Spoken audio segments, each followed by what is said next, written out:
What's good, guys? Zach West here. So, most of you have already heard that there will not be an East versus a West All-Star game. If you haven't, well, you're hearing it now.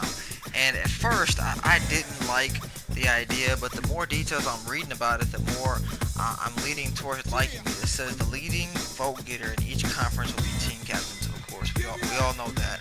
And I'm assuming, just off common sense, it'll be LeBron for the East and Kevin Durant for the West. Maybe Kawhi Leonard for the West, because I feel like he's as good as he is. I feel like he's underrated. I feel like he is better than Kevin Durant, but most feel that Kevin Durant is better. So we'll stick with that. We'll go with LeBron and Kevin Durant.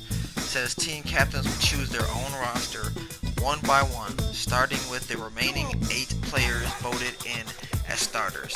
The reason why I didn't like the format of this new All-Star game at first was because I thought the captains could pick anyone, not people who were voted in already. But seeing that they are voted in, that does make me feel better, and the All-Star game should be interesting and even better to watch. It says team captains will then draft the rest of the players, all of whom were voted into reserves. There will be 12 total players voted in from each conference, and the 2 teams will be playing for charity. That all sounds good and great, but what does it really mean at the end of the day? Do you guys think charity will make the players try harder? I personally don't think charity will make the players try harder, due to most of the players that are in the All-Star game already have so much money that if they want to support a charity, they'll do that on their own. And they're all not trying to get injured, because most of the players that are in the All-Star game are trying to win a championship. We see the Thunder put together a great team, the Timberwolves, the Warriors are obviously stacked, the Cavs, and the Celtics are going to try to come at the Cavs. So a lot of the players that are in the All-Star game are trying to conserve themselves, plus they have enough money to give that charity anyway. They don't need to try too hard in the game, but maybe it will make them try harder. We'll see. Another question that arises is, how should they design the jersey? I was thinking the exact same thing. I have no idea, because a lot of players in the league feel like they're the best. When Isaiah Thomas was on the Celtics, he was talking about he feels like he's the best player in the world. Of course, now that he's with LeBron, he changed that statement. Kevin Durant feels like he's the best player. I'm sure Kawhi Leonard, even though he won't say it, he feels like he's the best player. So if the team captain chooses you, is it like, for example, Team LeBron? Is it going to say that on the jersey? And if it does, I'm sure the players wouldn't like it. So how would they design that?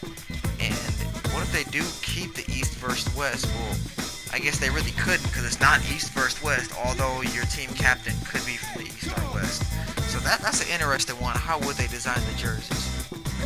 All these changes, of course, are just to revive the All-Star game. We know that every time we watch the All-Star game, it's fun at first because it's seeing all your favorite players at the same spot at the same time, playing basketball, having a great time, but it's not competitive. You look at the old All-Star games when Jordan was in the league, and it's just so competitive, and it's like we want that again, but at the same time, we don't want our favorite players hurt or getting injured, because that would be ridiculous to get hurt over a game that really doesn't even matter, although we would love to see them go at it.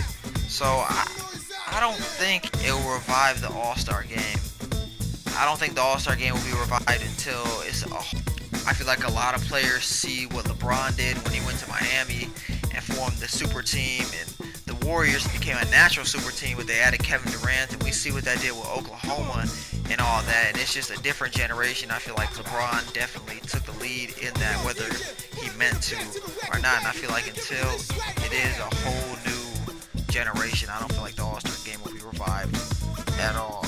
And are people more likely to watch this new form of the All-Star game? I think more people will watch it, because I feel like teams will be more evenly balanced, especially with a lot of the people from the East going to the West this off season. I feel like the teams will be much more balanced, and that probably contributed to it too, balancing out the teams and making team captains, because the West does have just so many All-Stars.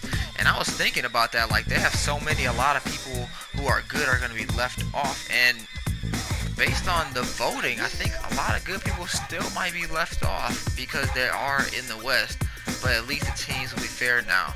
hopefully the All-Star game is competitive this season. I just can't see it being competitive just based on how this generation of NBA players are. But you never know. We'll just have to wait till February to find out.